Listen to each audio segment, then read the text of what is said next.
जब हम Bruce Lee का नाम सुनते हैं तो जहन में क्या आता है? शायद उनका 1 इंच पंच या उनकी जबरदस्त मार्शल आर्ट्स स्किल्स। लेकिन ज्यादातर लोग उनकी सबसे शक्तिशाली सीख को नजरअंदाज कर देते हैं। और वो सीख सिर्फ फाइटिंग के बारे में नहीं थी, बल्कि एक ऐसी गहरी फिलॉसफी थी जो किसी को भी मानसिक रूप से, जिसे कहते हैं ना, अटूट, वैसा बना सकती है। अच्छा, एक बात सोचते हैं, जब करियर में कोई बड़ा दरवाजा अचानक बंद हो जाए, कोई बड़ा मौका हाथ से निकल जाए, तो पहली प्रतिक्रिया क्या होती है?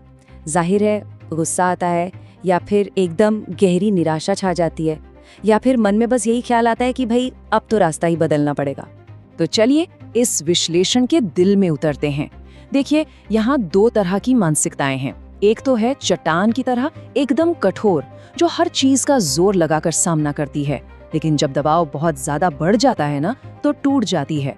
और दूसरी है पानी की तरह एकदम लचीली, जो किसी भी आकार में ढल जाती है, हर रुकावट के चारों ओर से अपना रास्ता निकाल लेती है और बस बहती रहती है। और यहीं पर एक बहुत बड़ा मिथक टूटता है। असली ताकत यानी अटूट होना सबसे ज्यादा कठोर होने में नहीं है। नहीं, असली ताकत तो है सबसे ज्यादा अनुकूलनशील होने में, यानी कि हालात के हिसाब से खुद को ढाल लेने में। चलिए थोड़ा पीछे चलते हैं। साल 1971 में ब्रूस ली अपने करियर के सबसे मुश्किल दौर से गुजर रहे थे। हॉलीवुड उन्हें लीड रोल्स के लिए लगातार रिजेक्ट कर रहा था। अमेरिकियों के लिए वो बहुत ज्यादा चीनी थे और चीनी ऑडियंस के लिए बहुत ज्यादा अमेरिकन। उन्हें सचमुच ऐसा लग रहा था जैसे वो कहीं के नहीं है, एक तरह के प्रोफेशनल अकेलेपन में जी रहे थे। तो एक दिन वो अपने घर के बगीचे में बैठे हुए थे और अपने 6 साल के बेटे ब्रैंडन को पानी की नली से खेलते हुए देख रहे थे। उन्होंने गौर किया कि पानी एक चट्टान से टकराया, पर वो रुका नहीं, वो बस उसके चारों ओर से बहकर निकल गया। और बस वो एक छोटा सा साधारण सा पल था जिसने सब कुछ बदल दिया। ये कोई मार्शल आर्ट की नई टेक्निक नहीं थी, ये तो जिंदगी को देखने का एक बिल्कुल नया नजरिया था। यहीं से उनके उस दर्शन का जन्म हुआ जो उन्हें सच में अटूट बनाने वाला था। उस पल के ठीक बाद उन्होंने अपनी नोटबुक उठाई और ये मशहूर लाइन लिखी। और ये समझना बहुत जरूरी है, ये महान विचार किसी जीत के पल में नहीं, बल्कि गहरी नाकामी और रिजेक्शन के एक पल से पैदा हुआ था। इसी को कहते हैं फ्लो माइंडसेट या प्रवाह मानसिकता। ये नजरिए में एक बुनियादी बदलाव है कि मुश्किलें हमारा अंत नहीं है, वो तो बस एक ऐसा लैंडस्केप है जिसमें से होकर गुजरना है, जिसके चारों ओर से रास्ता बनाना है। तो चलिए अब जरा ये देखते हैं कि इस पूरी फिलॉसफी को असल जिंदगी में प्रैक्टिकली कैसे लागू किया जा सकता है। ब्रूस ली की इस फिलॉसफी को हम 3 बहुत ही सिंपल एक्शन लेने लायक स्टेप्स में तोड़ सकते हैं। पहला, अपना सवाल ही बदल दो। दूसरा, वो दरारें या अवसर की खिड़की ढूंढो। और तीसरा, दृढ़ता को अनुकूलनशीलता के साथ मिला दो।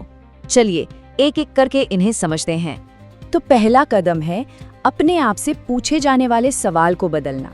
ये मेरे साथ ही क्यों हो रहा है, ये पूछने के बजाय सवाल ये होना चाहिए, मैं इससे कैसे बहकर फ्लो करके आगे निकल सकता हूँ। आप सोचिए, पानी कभी उस पुराने रास्ते को याद करके नहीं रुकता जो अब बंद हो गया है, वो तो तुरंत नए रास्ते खोजने लगता है।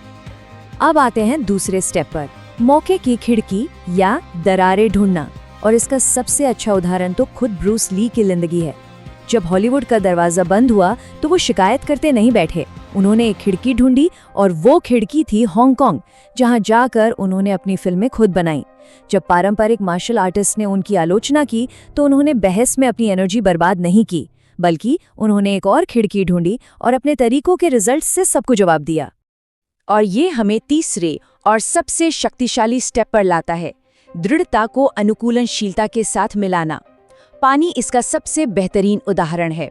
ये इतना नरम हो सकता है कि किसी बच्चे को सहारा दे, लेकिन इतना शक्तिशाली भी कि पूरे शहर को बहा ले जाए और ग्रैंड कैनियन जैसी विशाल घाटी तराश दे। ये कोमल होने के साथ साथ अजेय होने की कला है।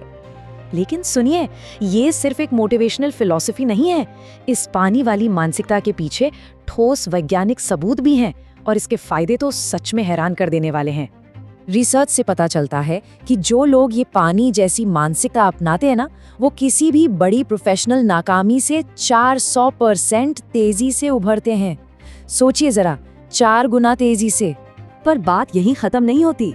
वो मुश्किल से मुश्किल समस्याओं को सुलझाने में भी 250% बेहतर हो जाते हैं। मतलब उनकी सोच ज्यादा क्रिएटिव और सोल्यूशन ओरिएंटेड हो जाती है। और सबसे हैरान करने वाली बात तो ये है कि ये बदलाव कितनी जल्दी आ सकता है। इस माइंडसेट को सिर्फ 30 दिनों तक प्रैक्टिस करना ही हमारे ब्रेन को फिजिकली बदलने के लिए काफी है, जिससे हम ज्यादा लचीले और क्रिएटिव बन जाते हैं। सिर्फ 1 महीना। इसका मतलब ये है कि इस फिलॉसफी को प्रैक्टिस करने से दिमाग की वायरिंग ही बदल जाती है। ये तनाव और चिंता के लिए जिम्मेदार हिस्सों को सचमुच में छोटा करता है और उन हिस्सों को बड़ा करता है जो हमें क्रिएटिव बनाते हैं और मुश्किलों को सुलझाने में मदद करते हैं। तो इस सबसे हमें क्या सीखना चाहिए? इस पूरे बात का हमारी अपनी जिंदगी और करियर के लिए क्या मतलब है?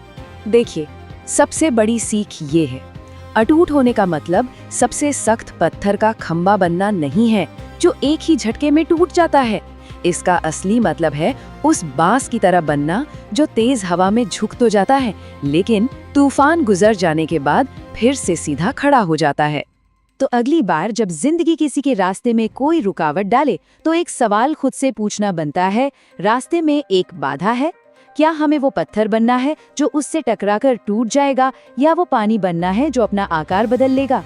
उस पत्थर को तोड़ने की कोशिश मत करो, वो पानी बनो जो बहकर धीरे धीरे लेकिन लगातार आखिर में पत्थर का आकार ही बदल देता है।